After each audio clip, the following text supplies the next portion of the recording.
This is Thalys, the high-speed train that connects some of Western Europe's biggest cities. Today I'll be riding through France, Belgium and the Netherlands in Thalys' most expensive premium class. With such important international routes, you'd expect this service to be top-notch, but instead I was faced with one disappointment after another. Join me on this nightmare journey as I show you why not to ride Thalys High Speed. Hello and welcome back to another video. Today I'm just outside Disneyland Resort Paris and I'm going to be catching the Thalys train here from Disneyland up to Rotterdam. I'm going to be travelling in Thalys Premium class, which is their highest class offering, so let's go. Welcome to Marne-la-Vallée in France, a high-speed station roughly 30 kilometres east of Paris. The station is probably best known for providing access to the Disneyland Resort, which it is remarkably close to. And I really do mean close, with it being just a 1-minute walk from the station to the park's ticket gates. My favourite thing about this station has to be the entrance though, which is carefully designed to resemble a castle. I'm sure there are better castles nearby, but I thought this was a nice touch. Anyway, let's head inside. Here you can find a few staple food and drink outlets, with a selection of vending machines too. Marne-la-Vallée is a station of two halves. One of these is the RER section, which connects the station to central Paris in just over 30 minutes.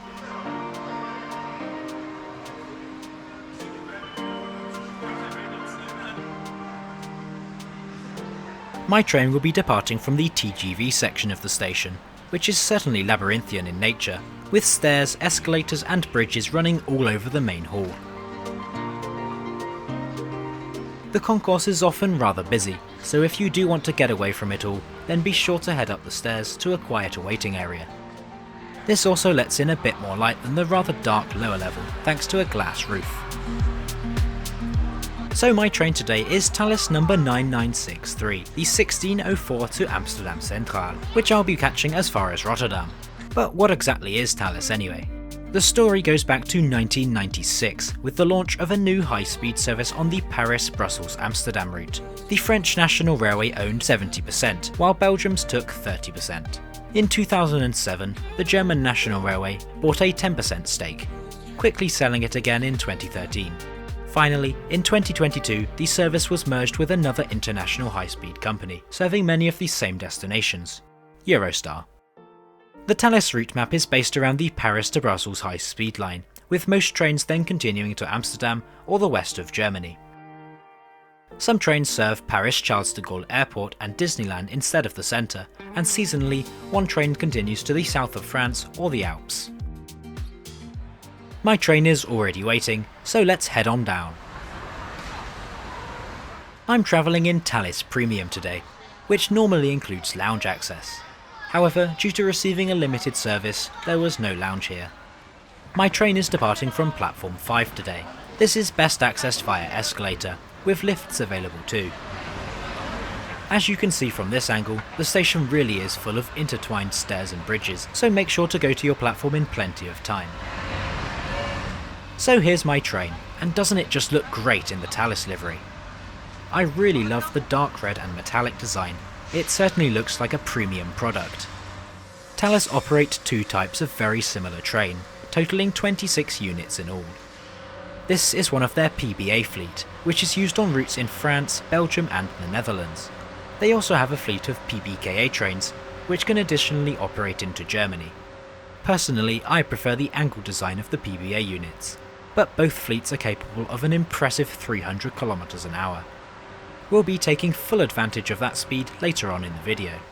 For now though, I'll head to my seat. I'll be travelling in coach 31, situated at the front of the train today. Premium is in a 2+1 layout, seats mostly in airline style with a few tables throughout. I'll be sitting in seat 41, a rear-facing solo seat. Today's route will see us heading north across the Belgian border, before serving the country's capital. We'll then continue north across into the Netherlands, and along the high-speed line into Rotterdam. The trip is scheduled to take 2 hours and 58 minutes to cover the 459 kilometres, or about 285 miles. We depart Marne-la-Vallée on time at 16:04 as we begin our trip. With the station sitting on a high speed line, it doesn't take long before we're able to start gathering speed. This route is the LGV Interconnexion, opened in 1994 with the intention of allowing TGV services to operate between the north and south of France while avoiding Paris. Barely 5 minutes after the journey commences, we're already cruising along at maximum speed, 300 kilometers an hour. Now I'm sure you want to see what made this journey so terrible, but that will have to wait for now, as we're already arriving at our first stop. Just 15 minutes away from Marne-la-Vallée is Paris Charles de Gaulle Airport. This station has an interesting feature, as you can book combined flight tickets which allow a connection to Brussels or various French destinations by rail. A TGV pulls in beside us, and eagle-eyed viewers may notice just how similar it looks to our Thalys train. Well, this is because the Thalys fleet are based on the TGV design, fitted with extra systems to allow international service. As we are back on the move, it's time to take a look around the interior here in Thalys Premium. Let's start off with the seats. As I mentioned earlier, these are in a 2+1 layout. I often hear a lot of praise about these seats, and I can definitely agree. They were really well padded, which made for a comfortable journey. The wide headrest was also sporting a generously padded and soft cushion. All seats have a pair of well padded adjustable armrests. As for legroom, I was honestly disappointed.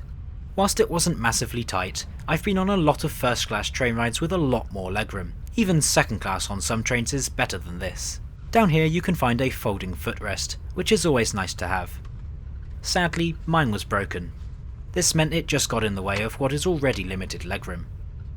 On the seat in front you can find a folding table. This was a large surface and would be a decent amount of space for working on. Attached to the seat you can also find a small metal bar, which I presume is for holding a drink in place. There's also a strap, and I really don't know what this is for. You can put your phone in it, but then you just won't be able to see most of your phone screen. If you know what it's for, then please let me know in the comments. Mounted on the wall, you can find a smaller table, which is ideal for a drink or your phone. This is also where you'll find the seat's European-style power socket. Lastly, there's meant to be a small bin in here, however the handle to mine was completely broken, so I couldn't use it. Beside the seat is the control panel. This features the button for the individual reading light. Motorised recline buttons can also be found here, though mine seems to be struggling a bit.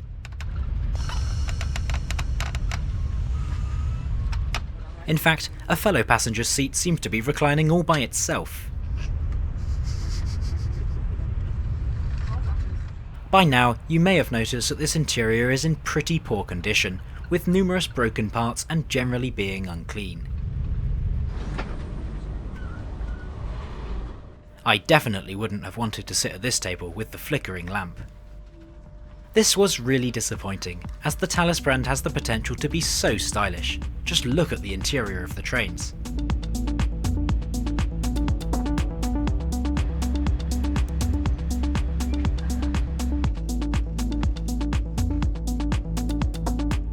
Anyway, following the poor condition of the interior, I was looking forward to my complimentary meal service.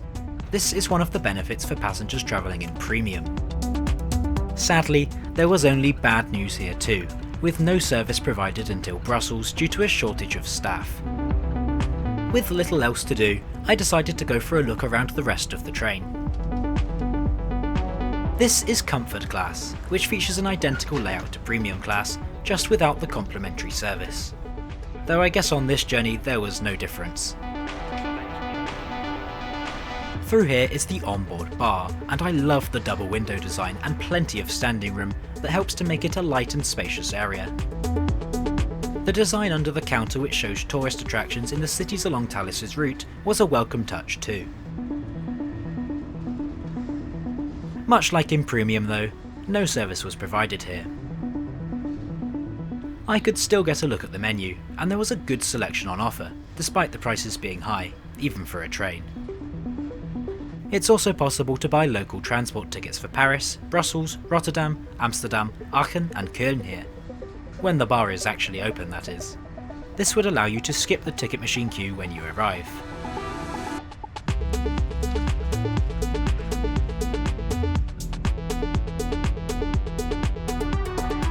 At this point, we actually crossed the border between France and Belgium. This is done effortlessly at our maximum speed of 300 kilometers an hour, and you can barely even tell. A few minutes out of Brussels, we leave the high-speed line to join the classic route into the Belgian capital.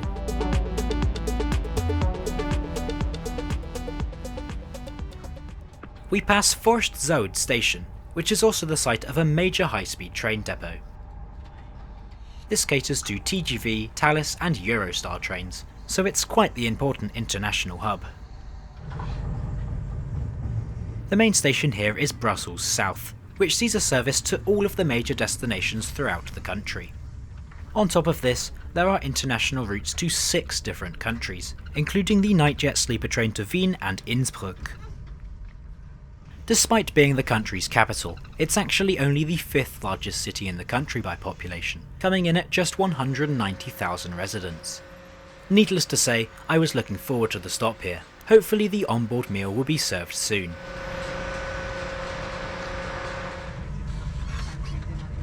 After an extended 20-minute stop in Brussels, the train is back on the move, as we now head towards Antwerp and the Netherlands. The route in the centre of the capital is actually quite interesting, as you get to see many of its buildings on your way through. This is Brussels Chapel Station, one of the stations on this very busy railway. Despite this, the station only sees a single train stop per hour in the week, and no service at all on weekends. As we headed north through Belgium, I heard an announcement that I really didn't want to hear. We would like also to inform you that there will be no service in first class premium. It seems that they were unable to supply a staff member for catering in Brussels, which means I won't be getting a meal at all on this journey. However, not all was lost.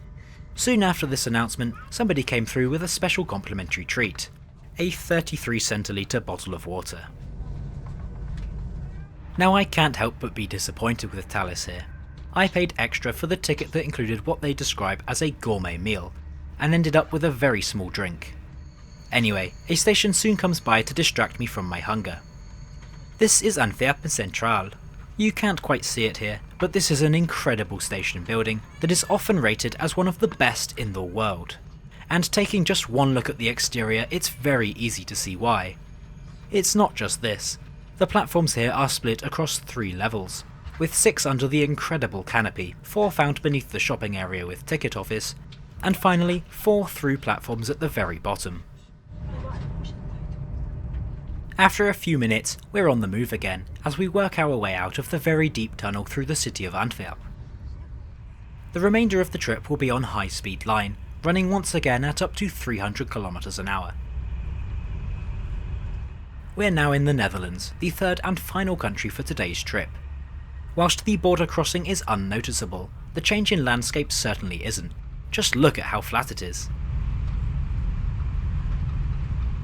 With the journey nearly over, let's take a look around what else you can find in Thalys Premium.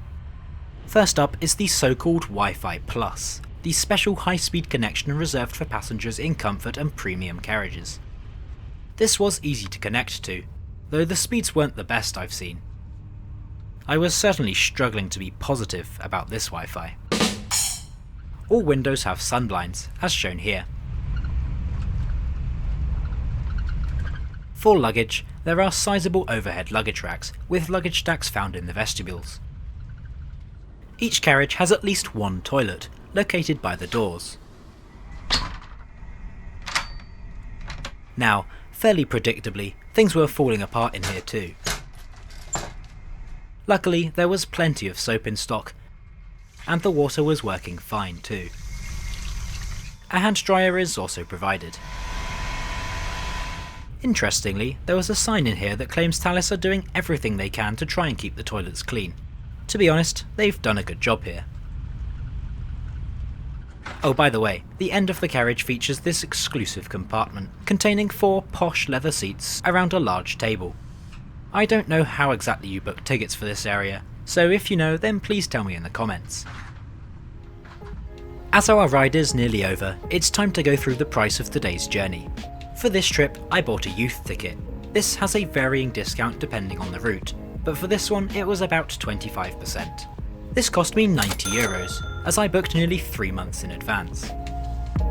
Whilst this is good value for money for a long distance high speed trip, I would rather have selected a cheaper fare, as my premium ticket was pretty much the same experience as the lower classes. Now, to be fair to Thalys here, their staff were fantastically helpful and apologetic about the poor service, and even issued a goodwill voucher of €20. But overall, I was left feeling disappointed with my experience today. The train was in a really poor condition, and the onboard service was not in existence. At the time of editing, Thalys has just started rolling out its refurbished interior on these trains, with the bar area removed and more seats fitted. Biggest of all, a total interior redesign. Until that's complete though, I really cannot recommend Thalys due to the poor quality of it all. Where possible, I'll always try to take alternative rail services. Anyway, we arrive into Rotterdam Centraal 3 minutes ahead of schedule at 18:59.